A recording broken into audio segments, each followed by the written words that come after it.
Mitchell. I'm a communications expert. I know some stuff about body language. I'm a certified forensic interviewer. And one of the things I love to do most on this channel and across all of my channels is sit down and have good conversations with people. And so this is part of my series of 7 questions for interesting people, where I promise to bring you people from all different experiences in life to just share a little bit of their insights and see if anything resonates with you, if you can learn anything, or maybe if something challenges you. I think that's okay too. And that's what we're doing here in this experience together.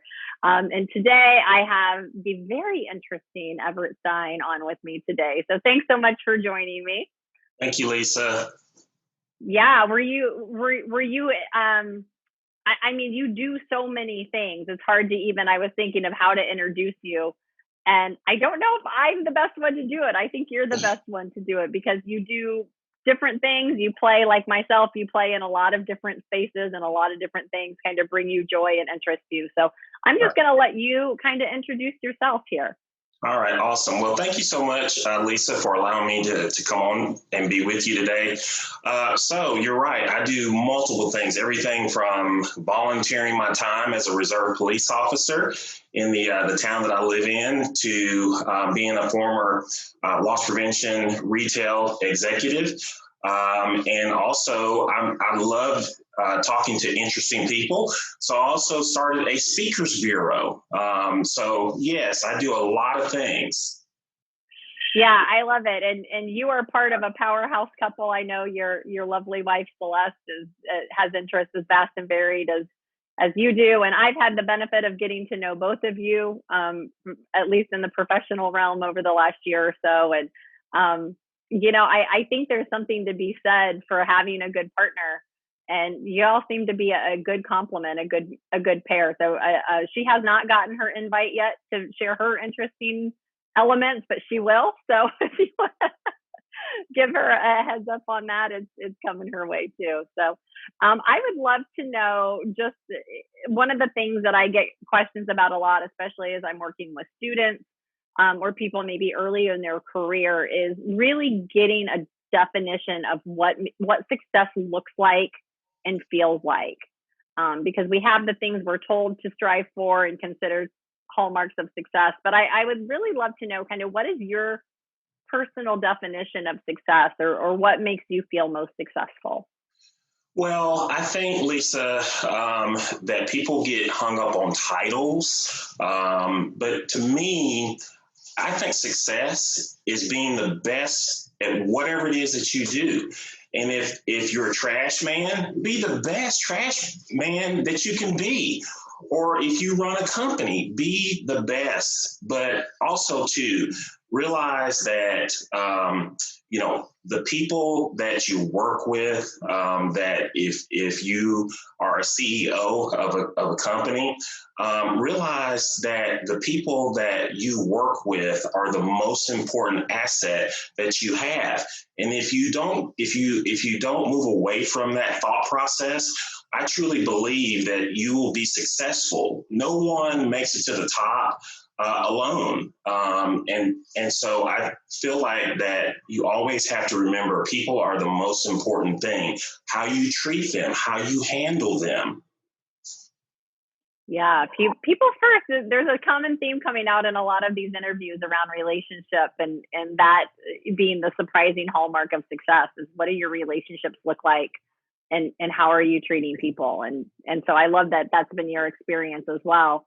And I think one of the other elements that comes with success, or that kind of follows the success question, is you walk into a lot of different situations, Everett. Like some of them are different levels of consequence, we'll say, right? Opportunity or consequence, given all the places that you play in. How do you build your confidence?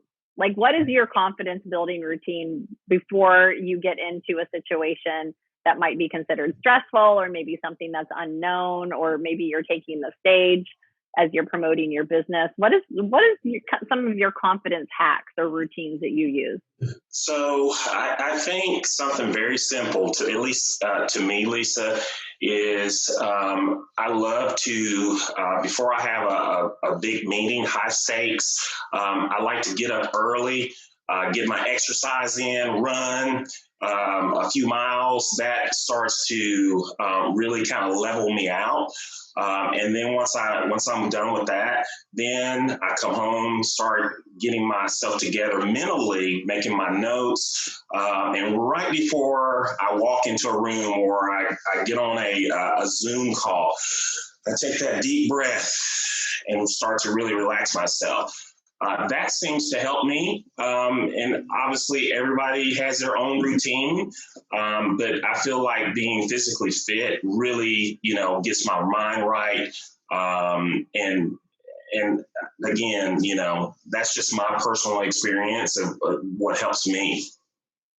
Yeah, I love that. I mean, there's such a strong connection between confidence and how we feel taking up the space that we take up.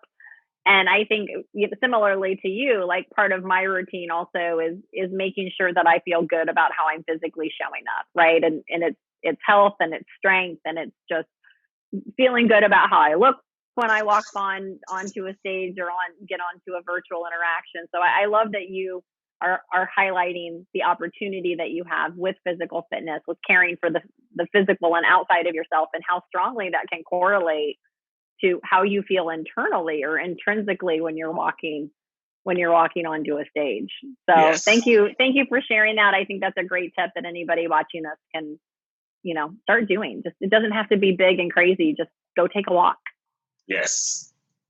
Yeah. Movement shifts energy. I know before an important call or something, or even just midday when my energy dips, I just go take a walk, and, it's amazing what even 10 or 15 minutes will do to just shift that energy and how I show up on the screen, for sure.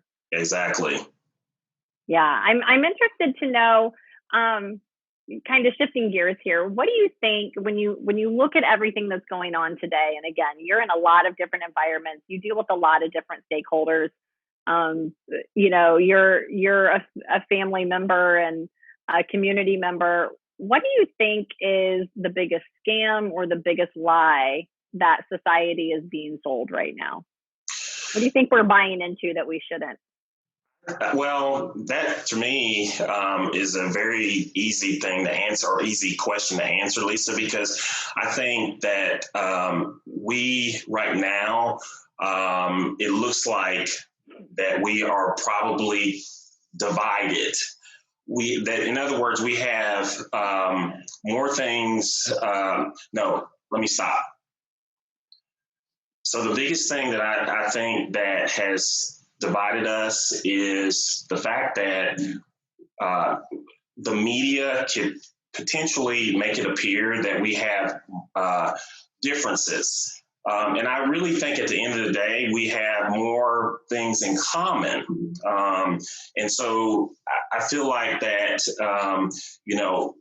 right now with the things that, as you mentioned, that are going on in the world, COVID, it's really kind of separated us. But eventually, we have to come back together in unity and get out and start looking your friends eyeball to eyeball, and having those conversations and talking about sometimes difficult situations or having difficult conversations. I don't necessarily have to agree with everything that you agree on, Lisa, and that's okay. I don't want to have someone that agrees with everything that I present to them, and vice versa. And so I think that is the biggest thing that I can think of right now is that, we have more things that we are together on than not. Yeah, I agree. I think there's a very false narrative around how different we all are, which is part of the reason I'm doing this series with so many amazing and wonderfully different people, is that, we really are more alike than we are different. So I think that is definitely a false narrative that we need to be very aware of right now, because the consequences are high. Like and it's going to impact, not just us right now, but our children and the generations to come. So yes, we gotta start seeking some truth there. I am 100% with you on that journey. All right. What's the last thing or something recently that has brought you joy? Like, not just amusement, but like what what makes you joyful? I think really, I'm a family man, and really seeing, my family accomplish big things. My wife, and she recently completed her doctorate after 5 long years. That brought me immense joy to see her finally reach her goal. My daughter graduated from college last year. My son, he's in Florida, and he's doing very well with his career. And so I love seeing other people be very successful, and especially, when, they're in my circle, my family, my friends. That gives me joy. Yeah, you have a lot to be joyful about with your family. Like it's fun to see, and I creep on you from a distance on social media, and I'm cheering you on too. It's great to see. It's great to see that is a center of your joy, and I think regardless of what somebody's family relationships look like, some families are very difficult, some are very supportive. Like family is what you make it. So I think if you can Yes. find people that you can cheer on and be allies to, and know that they're cheering just as loudly for you, like that is a source of joy for a lot of people that Right. maybe isn't being leveraged as much as it could be right now. So I wasn't surprised at all to hear you say that it was your that it was your family that brings you joy. Well, you know what, Lisa? It takes nothing from me to cheer someone else on, whether it's a friend that got a promotion. Hey, there's enough for everybody out here. So for me, I don't have to harbor jealousy. Say, you know what, I would be a better fit for that situation than he or she. No, I want everybody to be successful that wants to be successful. Yeah, I love it. There's plenty of room for everybody to be at the top, right? Yes. It's not a scarcity situation. There's joy and success enough for everybody. So um, I love that perspective, and I know from working with you, Everett, that's true, right? I've seen it in action. I know it's verified. What is one thing you deal with so many different people and in so many different situations, positive situations, maybe not so positive situations. What is one thing that you think kind of universally, if everybody did it, it would have the biggest positive impact in our lives today? If there's one thing that just every person could do or commit to doing, what do you think could shift things for the positive? I would say love more. Mm, Love more. Just that simple. yeah. Yeah. I love it. I have nothing else to say to that, but yes. Yeah. Yes. It's hard to be separated from people if you just love them, right? Exactly. And, meet people where they're at, not where you think that they should be. Meet them on their level. And if there's something that you can do to assist them, to give them guidance, to be a mentor, why not do it? It's just that simple. Yeah. I love it. It's hard to be angry if you're just loving on somebody. So yeah. Okay. So this question, it kind of builds in success and confidence and evolution. And really it is this idea of what is one way that you think you have personally evolved? Like if you were to look and you can milestone it wherever you want, 5 years, 10 years, 20 years ago, right? If you took a snapshot then and you took a snapshot now, what do you think would be different about you and why? Well, by nature, Lisa, I'm a very reserved person. And some people, I guess they have looked at me over the years, but it's almost like they really didn't know who I was, in the sense of, I used to harbor a lot of, being shy to talk, or, things like that. And I realized that, you know what, if I'm going to be successful, I'm going to have to talk. And so that's one of the ways that I've evolved. And of course, working for the company that I was fortunate to work with, they made sure that I had the opportunity. If I wanted to excel, they made sure. And so that could have been like putting me in classes for public speaking, or just different things to bring out those things that they probably knew that I needed really before I knew that I needed them. And so that's really helped me to progress. And do some things that normally I wouldn't have even really I would not have been so comfortable in doing. And when you work for yourself, especially, your job is to sell yourself, number one, but then you get into selling the services and the benefits of your services to potential clients. So, you got to talk. And if you don't talk, then, we know where that ends up at. So yes. So you have been able to find your voice and to feel more empowered and more just maybe proactive on the communication spectrum if you were to snapshot it. Yes. Yeah. Now, do you think that what's the biggest benefit of that have you seen? Well, as a former loss prevention guy, dealing with uncomfortable conversations, you have to talk to people every day. I'm conducting interviews, and so you really got to get over that. And some things that I was able to do is, again, if I knew that I was coming into a high stakes conversation, I'm getting up early in the morning, doing everything that I can do to, eliminate some of the anxiety about having that difficult conversation, and but also having the confidence within myself, to know that when I get in there, I can get this done. And again, I don't think that I've always had that confidence, but having some training and having mentors that said, Everett, you know what, you can do this. You're not thinking big enough. You can do this. Yeah. So that's helped.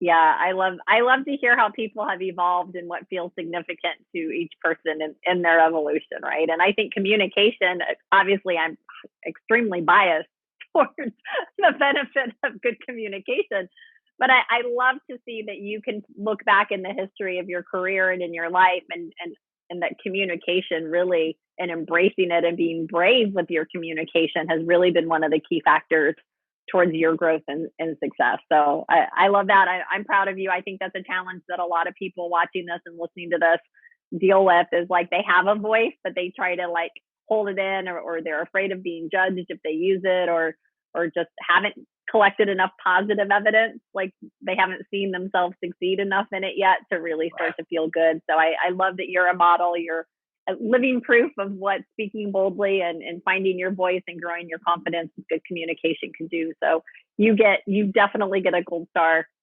from me today for sharing that. Yeah, I love to hear. I mean, I know what a powerful tool good communication is, and to see other people, just know beyond a doubt that it's really been a game changer is like that's the battle cry right there, right? Like use your voice, be brave. People don't judge you as harshly as we think they do. Like we're always, all up in our head trash about it. Like most people are actually relieved when you communicate well because it's less pressure on them. But for whatever reason, we make the mountain higher than it needs to be sometimes, I think. So right. Okay. My last question for you: if someone were to meet you really briefly, or if somebody watches 60 seconds of this and then has to go, deal with a kid doing e-learning or some other distraction or pressing matter, what 3 words would you hope someone would use to describe you after meeting you, just even briefly? Like what 3 words, what 3 experiences would you hope to create for people? Oh, goodness. Caring, I think that is the most important thing, caring. Winning. I love to win, and I love to see other folks win. And then humble. We all need to be humble. And I would hope that, as much success as I've had, that I always remain humble.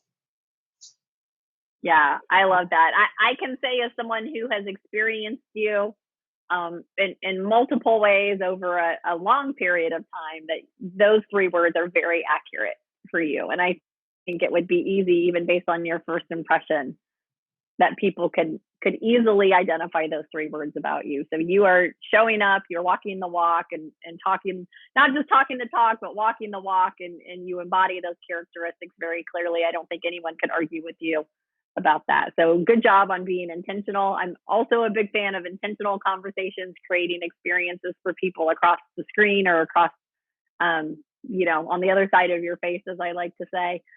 So I want to know, I could ask you 100 questions, but I won't.